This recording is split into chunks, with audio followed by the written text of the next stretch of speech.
Assalamualaikum warahmatullahi wabarakatuh. Madayaw, ugmayo adlaw kaninyong tanan. Magandang araw sa inyo lahat.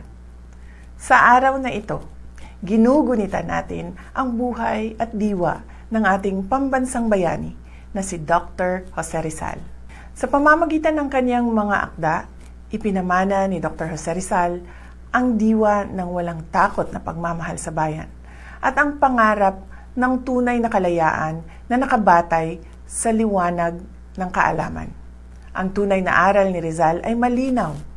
Ang kalayaan ay hindi lamang paglaya mula sa puwersang dayuhan, kundi pati na rin ang paglaya ng ating isip at damdamin mula sa pang-aabuso, pagkawatak-watak at kasamaan. Sa paggunita natin sa kanyang sakripisyo, manumbalik nawa ang ating lakas at tapang na manindigan para sa katotohanan at katarungan. Huwag nating hayaang mamatay ang diwa ng karunungan at pagkakaisa.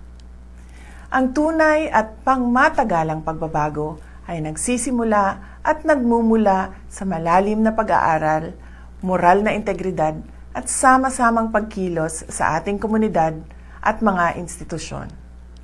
Mabuhay ang diwa ni Dr. Jose Rizal.